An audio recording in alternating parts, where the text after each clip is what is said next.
Hello everyone, Barb here. Thank you so much for stopping by.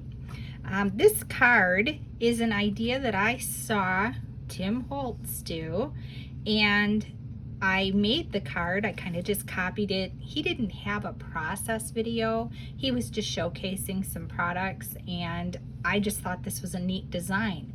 And I don't have any of the products that he was showing, but I thought, I have some things in my stash that I could use.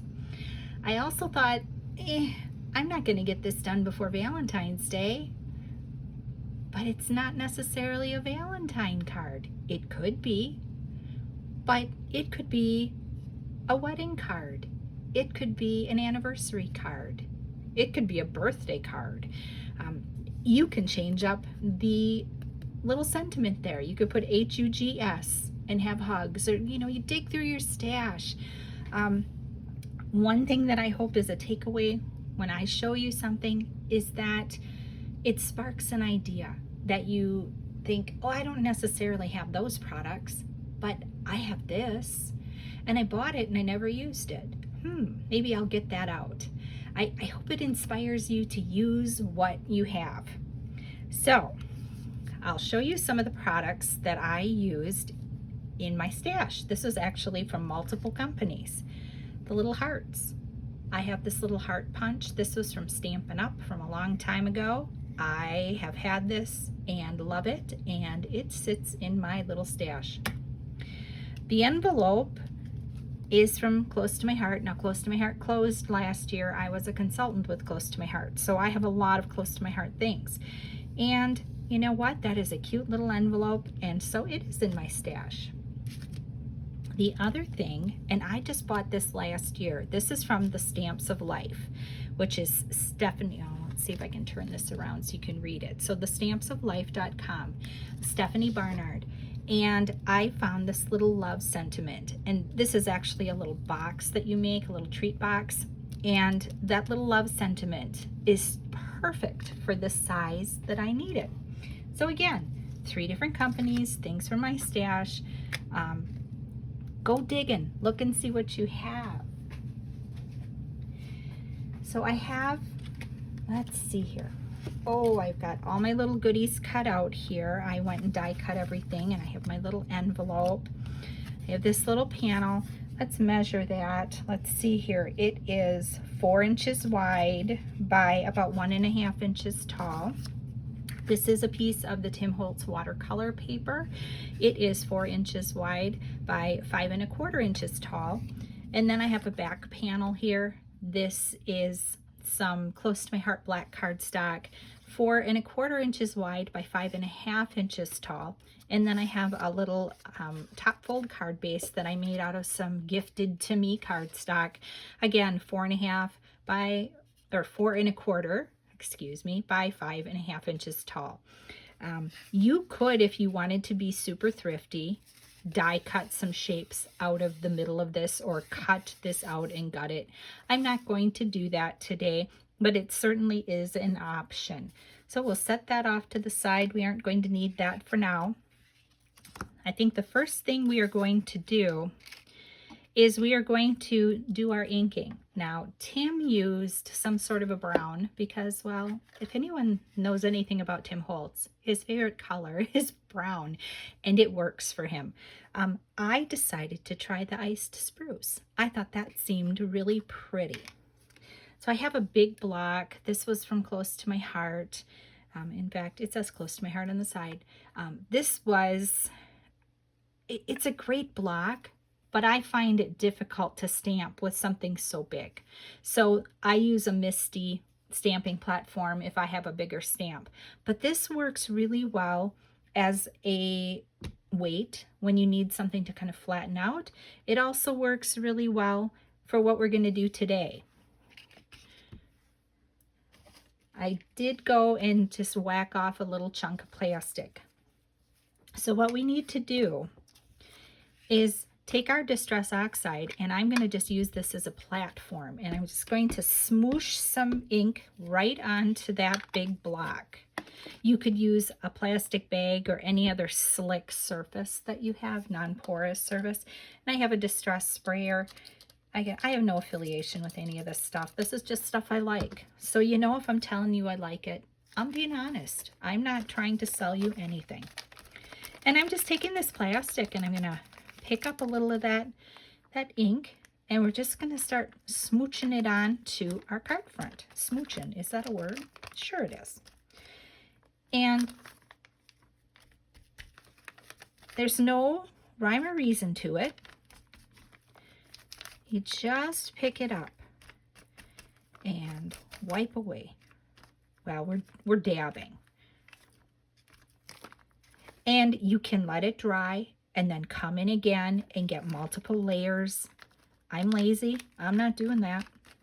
I'm just doing that single layer. I think that looks really nice. So we'll pick it up so you can see that.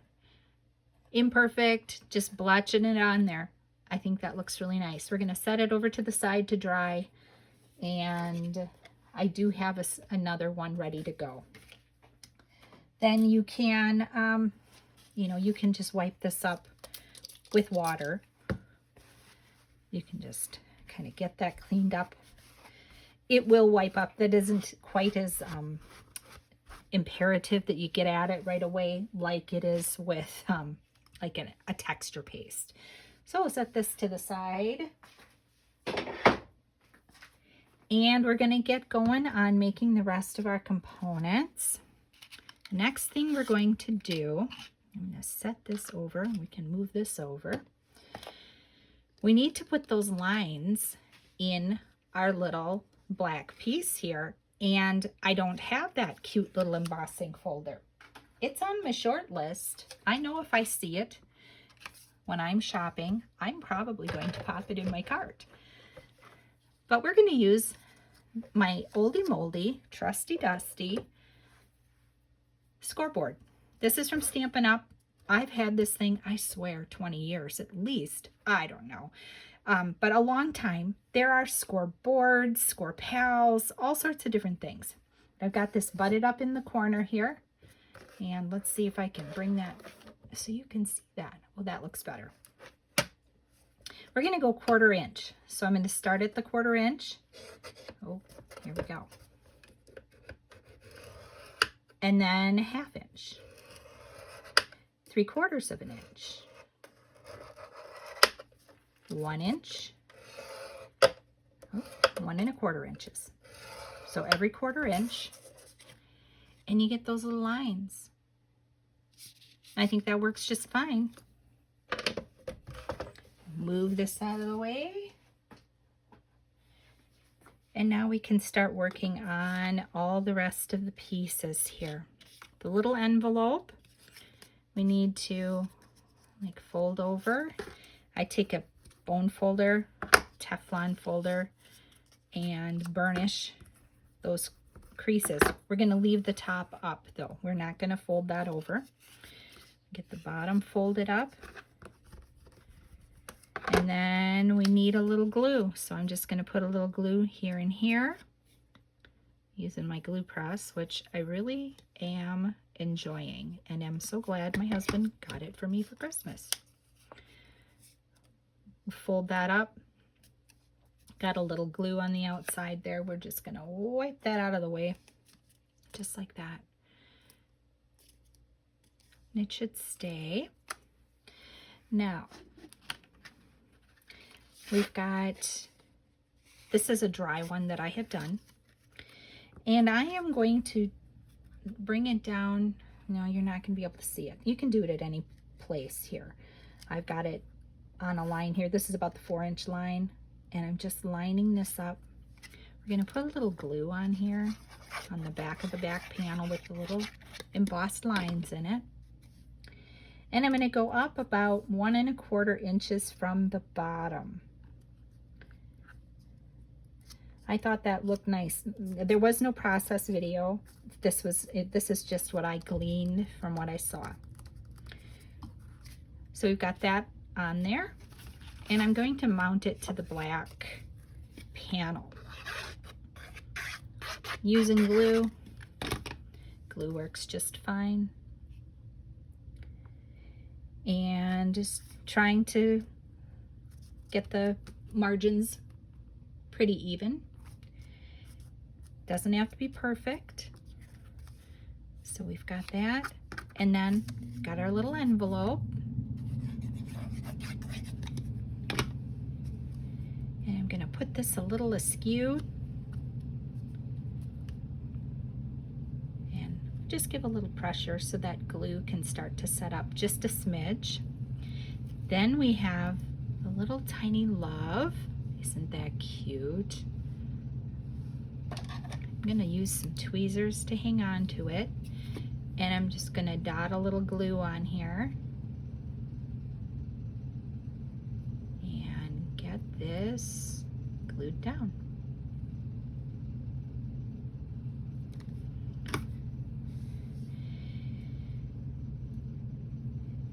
And as I said before, you can use different words, if you have individual letters, you could do that.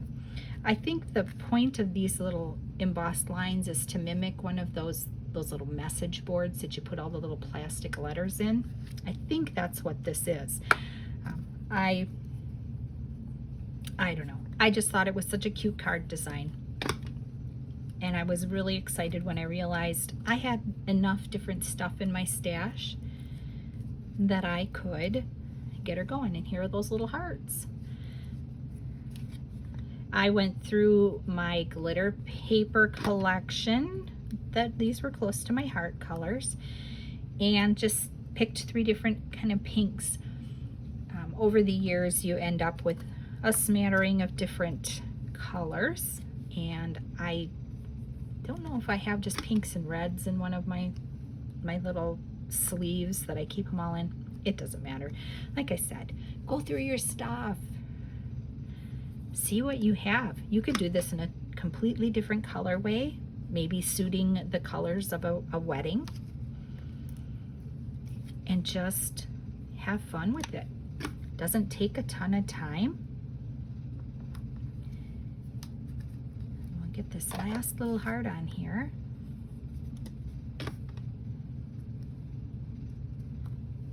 And then I thought that was pretty cute, but I thought it needed a little something something, and so I went looking through, and these are some gems that were from close to my heart, and I thought it needed just a little glitz, a little shimmer.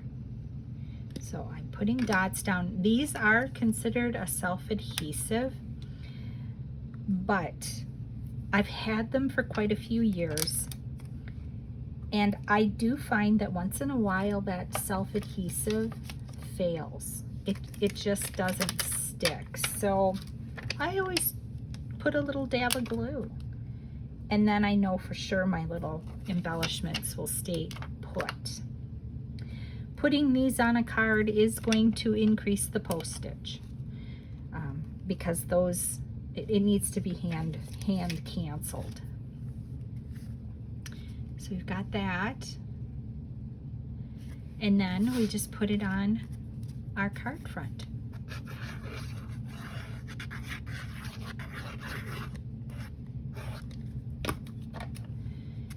And again, we're just gonna slap it on here. The other thing I like to do, especially when it's the same size panel, I stand it up, and you can go sideways as well. That gets it lined up pretty well. And then if you want, you can take that big block or anything heavy and put it on there, and that will help get rid of the warpiness, because that's what I did with this one. You know, I put that block on top of it and it flattened it right out. But for now, I'm not going to do that. And that's it. I think that that's a really cute card design. You certainly could change it up for whatever you need. And I used all the goodies that I had in my stash from many different years, many different companies. Thank you so much for stopping by. Go dig in your stash, have a play, and have a blessed crafty day.